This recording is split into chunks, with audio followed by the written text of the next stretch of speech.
You may remember the video that we showed you right here. Confrontation between a D.C. landlord and a bat-wielding tenant.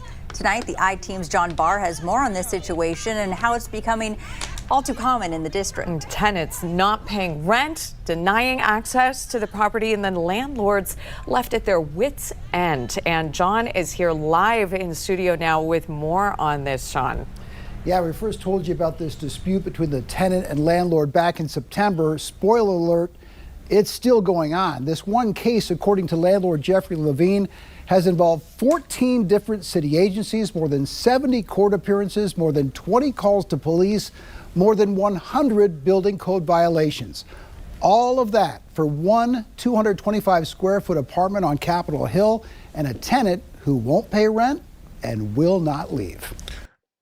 Before we even get started, this really gets me heated up. And the reason why is because I'm in that space. I own rental properties. I do have some tenants, but I'm really, really lucky that I don't own any properties in Washington, D.C. because clearly their system is jacked up, and you guys are going to see in this video.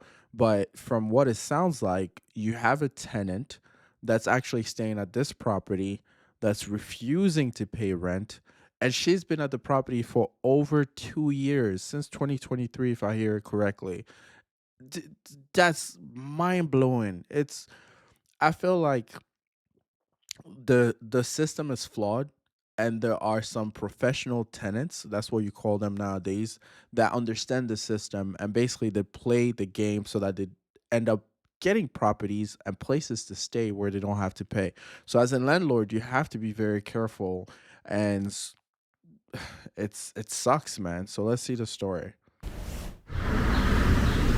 This row home in Capitol Hill sits on a relatively quiet street. Back up! But inside, the dispute over the basement apartment is anything but peaceful. You just hit my wife. You do that again? Back up! One tenant blocked 93 inspections. You're not letting me in for the inspection? Wow. One tenant kept inspectors waiting as long as 6 hours. Get the out! I have not been able to renovate or sell my building. I am basically stuck. That was owner Jeffrey Levine earlier this month, pleading his case to D.C. council members, explaining how Michelle Watley, the only tenant in a 7-unit building, not only hasn't paid rent since July 2023, but continues to report violations to city inspectors. Oh, we'll come within our places. Let's defend ourselves. Only to then deny them and Levine access to the apartment to make repairs. So to kind of give you context, so basically what's going on is we have a tenant that lives in D.C., and it's a 7-unit building that is owned by the guy that we saw earlier. There's nobody in the building except her. So I'm assuming he's trying to get rid of her so that he can sell the building. That's why it's not getting it rented out. But whatever the reason may be, she's been in the property for almost 2 years and has not paid rent once. And basically, in DC, from what it sounds like, for you to evict someone as a property owner, the first thing you need to do when you file the claim, you need to show that your property is to code. You need to show your building permit. And I think that's the issue that he's having, because his building permit is to be renewed, but he's not able to renew it because for the building permit to be issued, the building has to be inspected. And the tenant that's currently in the basement is refusing to give access to the inspectors. So because of that, they're not able to inspect and give him a permit. And without being up to code, up to, having the valid permit, he's not able to go and file, which is such a crazy rule, to be honest. So it sounds like she found a loophole that works for her. And as a result of that, she's basically just delaying the eviction process because he's not able to go to court. So that's really messing him up. But honestly speaking, I think that, at this point, if I was him, I would have escalated this a lot sooner. I would have had a real estate attorney involved in the process to try to assist. But let's see what he did. I was there with Roto-Rooter to fix the toilet that she clogged. Miss Watley, I'm here with the plumber. This is the third and final attempt. Are you letting me in or are you not going to let me in? She was in the building, in the unit, and would not let the Roto-Rooter guy in. Who's the plumber? Excuse me? Who's the plumber? He's a plumber from Roto-Rooter. By my calculation, I have over 200 denial of entries.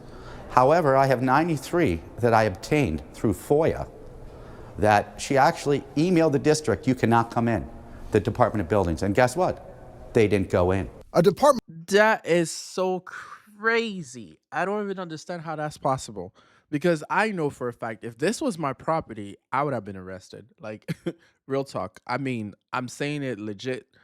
I wouldn't have done anything crazy, but I don't know how he's able to tell this story so calmly, because I would have been so frustrated. It's mind blowing what some people do. And, you know, they say karma is it really is, because this lady is going to get it sooner or later. And that's just what life is. Karma is a bit. Exactly. So, oh, geez. I don't understand how some people are so comfortable trying to get ahead in life, stepping on other people's shoes and necks and backs just to get to the top or just to survive.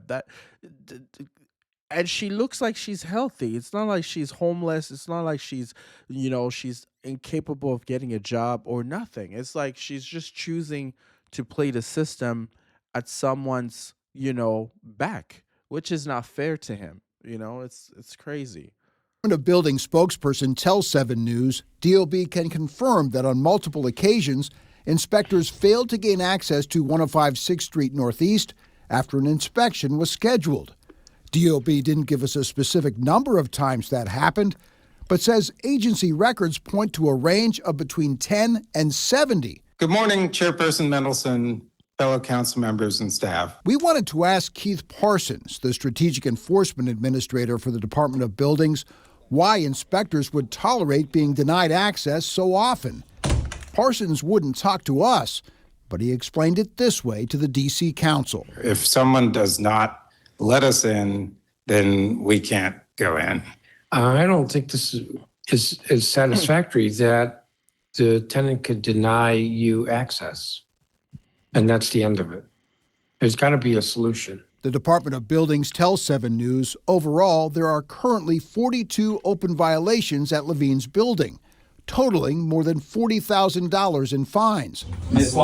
That is crazy. So you're telling me that he's trying to evict her, but in order to do so, he needs to make sure his building permit is valid. And in order for them to give him an updated building permit, they need to conduct an inspection. And the city does not have the authority to enforce the tenant to allow them to perform the inspection. And instead, they're turning around and issuing a fine to the landlord. And they know that the landlord is trying his best to get this tenant out and is trying his best to schedule all those inspections. This is the perfect example of the system being all messed up. These people, councilmen and all that stuff, need to be held accountable for this kind of unnecessary stress to landlords. It's different if you're being what do you call those? Oh, slumlord. You're issuing properties that are, not safe, not healthy, or nothing.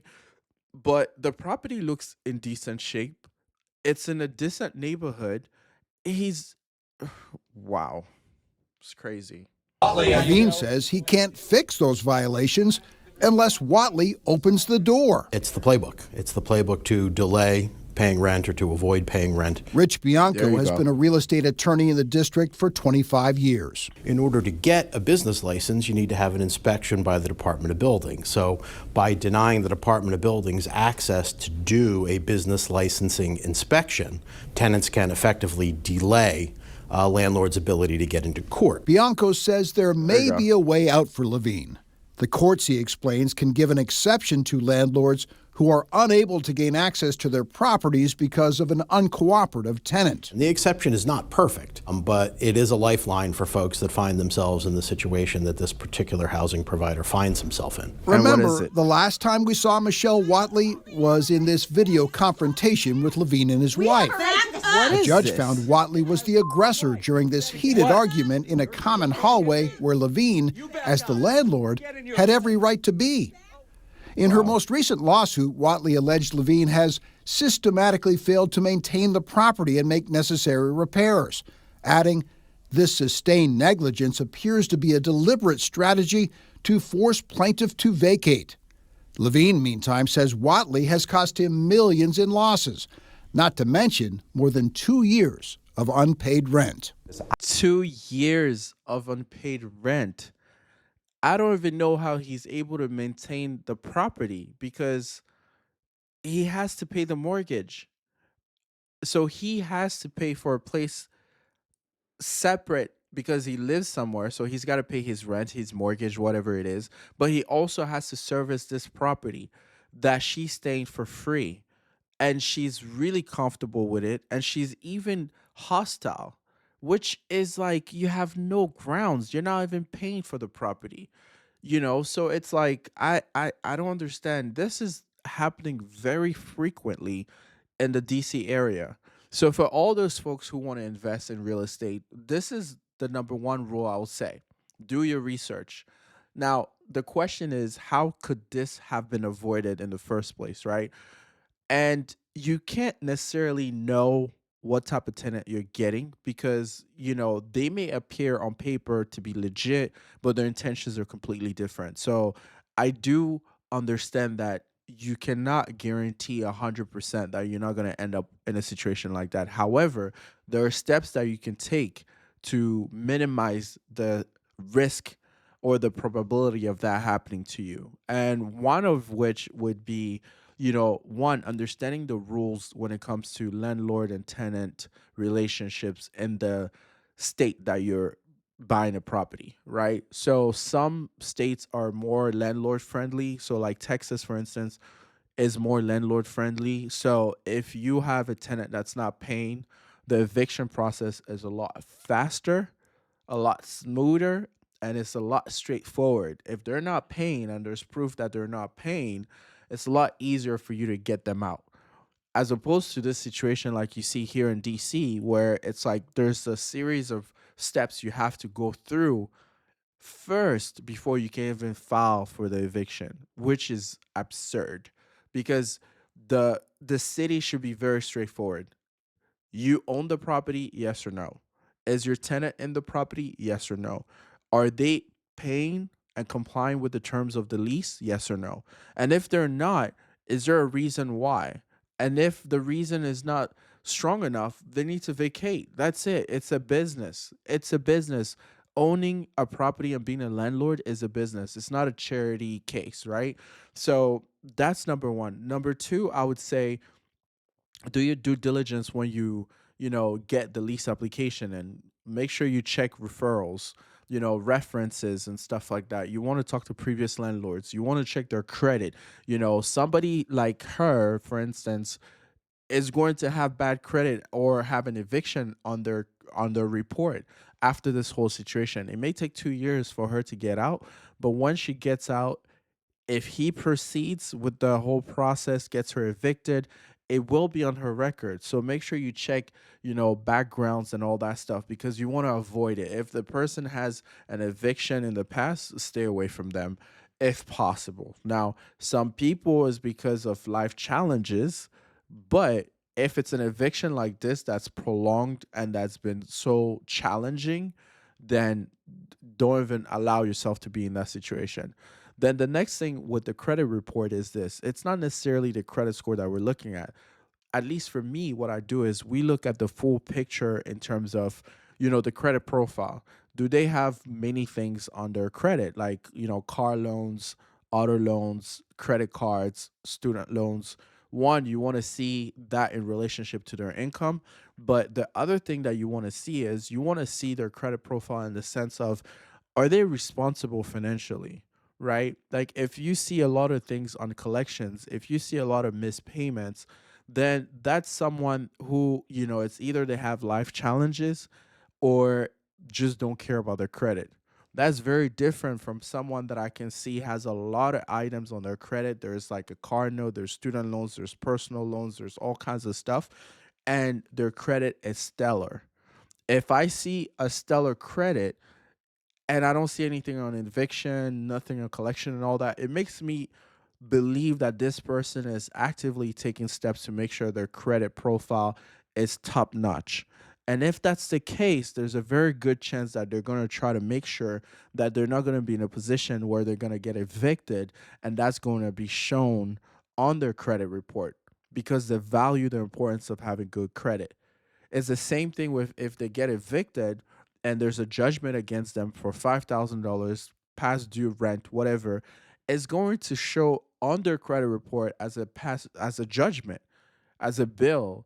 And if they're responsible for their credit in the first place, they're going to want to avoid that. So that would let me know, at least for me, that those people, or at least the applicant, is serious about their credit and they're going to make necessary effort to avoid being in a situation where it can negatively impact their credit report. So yeah, your due diligence with, screening is very important. And that's pretty much it. Just go with your hunch as well, right? I try to meet my tenants sometimes just because, yes, you get the application, but you want to make sure that, I don't know. We all have that hunch when you meet people. You can tell whether or not they're good people, bad people, or they're kind of offish. Then, it doesn't hurt to see. So having said that, for this video, make sure you like, comment, subscribe if you haven't. And I hope you guys enjoy the video. See you guys in the next episode.